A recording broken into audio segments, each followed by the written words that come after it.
ग्राम सभा में एक नुक्कड़ सभा कर रहे हैं। नुक्कड़ सभा का संदर्भ है, हालांकि इस बैठक में हमारे साथी बच्ची चली गई और हमारी पार्टी के साथी भी आए हैं और आप सब आए हैं, धन्यवाद। इसके लिए आप सबको क्रांतिकारी इस्तकबाल, जय भीम, लाल सलाम। साथियों, 23 सितंबर को निचलौल में चल रहा है। आप सबको सवाल ये है कि पूरे देश में आप लोग देख रहे हैं कि ये जो मौजूदा सरकार है, जो किसी तरह से जोड़ तोड़ के सरकार बना ली और जितना इन्होंने वादा किया था जनता के जन समस्याओं को लेके, उसके लोग खरा नहीं उतर पा रहे, वादा खिलाफी कर रहे हैं। आप देख रहे हैं कि कर्जा माफी का सवाल पूरे देश में एकदम गड़बड़ा रहा है। कर्जा माफी इसलिए कह रहा हूँ कि आप सबको पता है, हमारे पास जो आंकड़े हैं आपसे बता दूँ कि सन 2021 के आंकड़े हैं।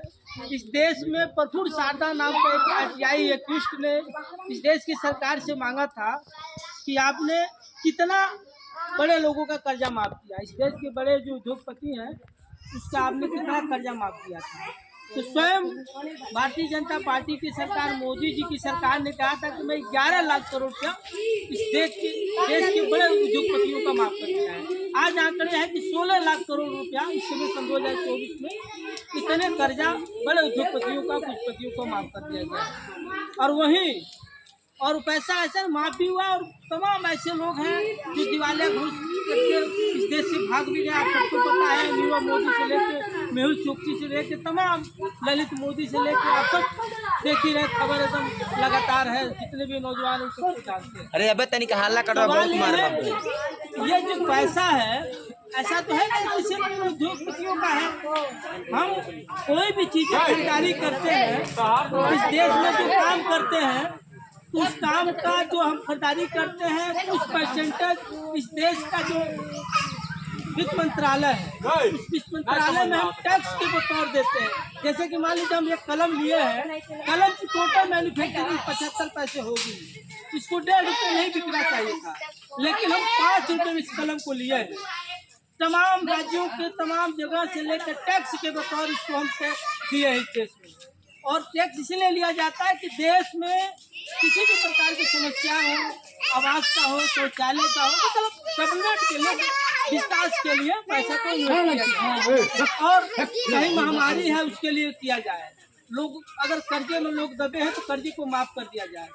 लेकिन यह सरकारें बड़े उद्योगपतियों की सरकार है, आम जनता का आप सबको पता है, कोई बकरी पे, कोई छेगड़ी पे, कोई क्या नाम KCC पे, कोई होम लोन, तमाम छोटी मोटी 10,000, 20,000, 25,000, 1 लाख तक का कर्जा लिया है।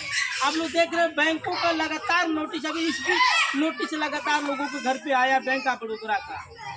तो आम जनता का तो कर्जा बिल्कुल नहीं माफ हो रहा है और बड़े उद्योगपतियों का कर्जा माफ हो रहा है। अब इसी संदर्भ में मैं एक वाकया बता दूँ आपसे।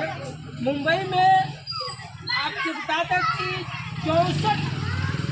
64 करोड़ रुपया, हाँ यही 64 को आंकड़े में थोड़ा चतुर्बड़ा रहूँगा, शायद आपको तो पता होगा, 64 करोड़ रुपया सन्नी देओल का बकाया था। और सन्नी देओल ने गदर 2 बनाया, गदर 2 में हमसे बताया था 550 करोड़ उन्होंने कमाया। तो 64 करोड़ रुपया उनके लिए 64 लाख के बराबर है। गलती से बैंक ऑफ बड़ौदा, गलती नहीं जानबूझ के बैंक ऑफ बड़ौदा ने उनको नोटिस दे दिया। अब उनकी माता जी भी, चचेरी माता जी है, माता भी उनकी सौतेली माता भी सांसद है बीजेपी की और वो खुद सांसद है। बैंक ऑफ बड़ौदा को इतना बड़ा हंटर बजाया गया कि उन्होंने गलती स्वीकार किया। उन्होंने माना कि हम गलती किए हैं कि आपको नोटिस देके, उन्होंने माफी मांगा और कहा कि मैं नोटिस वापस लेता हूँ।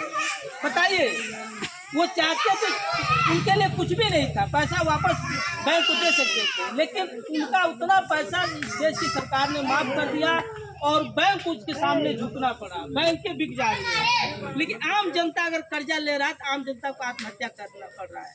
तो इसी सवाल को लेके, और दूसरा सवाल ये है आवास का, जो पूरे देश में आवास और शौचालय का सवाल है। आप सबको पता है कि जिस समय सरिया का दाम 1700, 1800, 1500 रुपया क्विंटल था, 100 रुपया, 150 रुपया सीमेंट का दाम था, उस समय 1,30,000 रुपया आवास में पैसा जो बनाया गया था नियम, 1,30,000 रुपया दिया जाएगा। आज हालात क्या है कि 6,000 से लेकर 7,000 रुपया तक का क्विंटल सरिया का दाम है।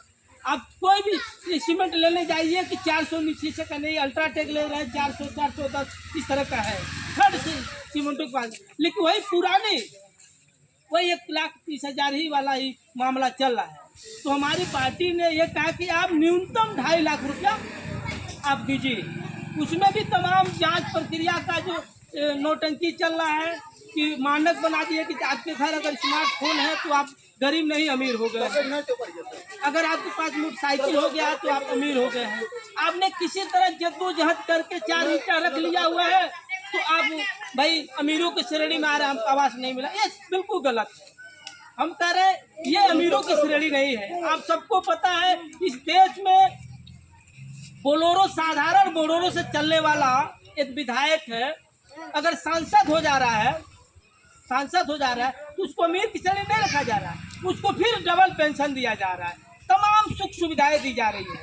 उसको नहीं कहा जा रहा कि तुम इतना सारा धन अर्जित कर लिए हो, अमीर नहीं हो, तुम्हें पेंशन नहीं दिया जाएगा, तुम्हें इतना वेतन नहीं दिया जाएगा। लेकिन आम आदमी जद्दोजहद करके किसी तरह से अगर कुछ कर पा रहा है तो उसको अमीरों के श्रेणी में करके और जो भी जन सुविधाएं हैं उससे वंचित कर दिया जा रहा है। तो इस तरह की आम जनता के साथ जो नाइंसाफ़ी हो रही है, उन नाइंसाफ़ी के खिलाफ और आवास का 2.5 लाख रुपया बने, इसके लिए और 25,000 रुपया शौचालय के लिए, जो शौचालय बनाने की पूरा जो चल रहा है, अभी देख रहे हैं आप लोग 12,000 रुपये मात्र मिल रहा है, 12,000 रुपये कुछ हो नहीं रहा। आप जाइए देखिए, अगर एकदम सड़े हुए जो बोलते हैं सेम ईटा भी लेने जाए तो 10,000 रुपया टाली पड़ेगा, है कि नहीं? तो उसमें नहीं बात बन पा रही थी। पार्टी ने कहा कि कम से कम 25,000 रुपया शौचालय के लिए और 2.5 लाख रुपया आवास के लिए गरीबों को देना चाहिए।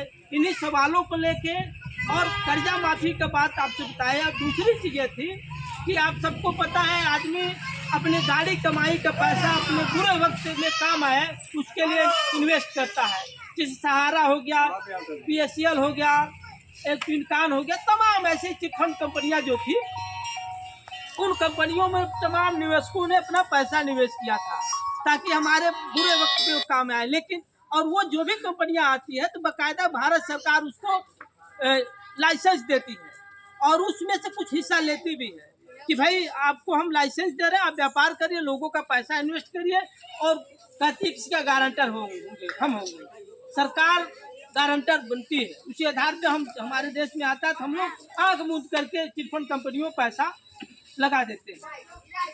लेकिन हालत यह है कि हमारा पैसा जो गाड़ी कमाई का पैसा लेके चिटफंड कंपनियां लेके भाग जाती है। तो पार्टी ने, और ऐसा नहीं कि हमारे साथ नाइंसाफी हो रहा, हम जानते हैं, लेकिन उनके साथ अगर कोई इस तरह की कैजुअलिटी हो जाए, अगर कोई फैक्ट्री बैठाए हुए हैं, कोई बड़ा उद्योग किए हुए हैं, उनको घाटा नहीं होता है, फिर भी जानबूझकर घाटा दिखा देते हैं, कंपनियों में आग लगवा देते हैं।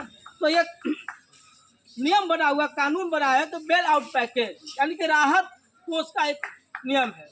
ये सरकारें उनको उल्टे राहत कोष भी देती है, लेकिन अगर चैनपुर के किसान का अगर खेत दह जाए, आप सबको पता है बारिश होता है, बैगन यहाँ बैगन होता है, बैगन की खेती दह जाता है, लेकिन कोई पूछने वाला नहीं होता है, उनको कोई बेल आउट पैकेज नहीं, राहत कोष नहीं मिलता है, बहुत जद्दोजहद करने के बावजूद भी नहीं मिलता। अभी मेरे सामने वाक्य बता दूं, थोड़ा मैं विश्रांतर हो रहा हूँ लाइन से, लेकिन जानना चाहिए कि हमारे यहाँ सोनबरसा में इस टोले पे एक गुप्ता जी थे, उनकी बिजली से खेत गन्ने का खेत जल गया था। उन्होंने इतना मुशक्कत झेला, बड़े करने के बाद SDM को हम लोगों ने DM को लिख के दिया, विद्युत विभाग में आया लेटर, विद्युत विभाग ने कहा एक बार और आके मिले, वो बेचारे ये सोचे यार इतना चक्कर काट रहा हूँ, थोड़े पैसा मिले, उन्हें छोड़ दिया।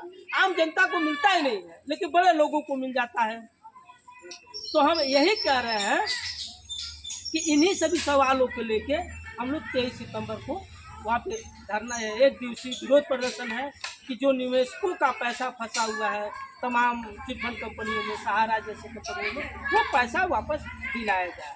इन्हीं सवालों को लेके और मनरेगा का सवाल है। आप सबको पता है सन 2013 में जो महंगाई थी, इस देश की जो स्थिति थी, उस स्थिति के हिसाब से उस समय के आंकड़े ये था कि उस समय के हिसाब से 350 रुपया ग्रामीण मजदूरों का मजदूरी होना चाहिए था।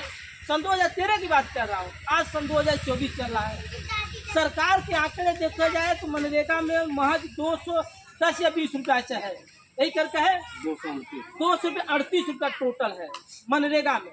आज तो हालत और ख़राब है। अब अभी इसी बीच आप सबको पता, तेल और रिफाइन का दाम बढ़ा, जो भाई लोग किराने का काम करते हैं तो सबको पता होगा। ये हालत है। इस हिसाब से ग्रामीण मजदूरी 600 रुपया होनी चाहिए। हालांकि कहाँ से होगा, पैसा रहेगा किसानों के पास तभी मजदूरों को पैसा देंगे, उनके पास नहीं है, उनकी खुद हालत खराब है। तो हम लोग ये कह रहे हैं कि 600 रुपया मनरेगा मजदूरी होनी चाहिए और न्यूनतम 200 दिन काम होना चाहिए।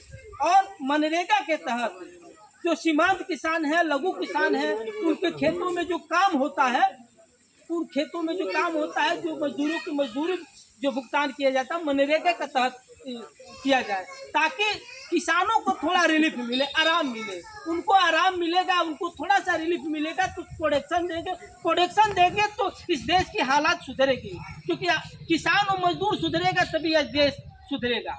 इन्हीं सवालों को लेके हम लोग फिर 23 सितंबर चौथा मामला है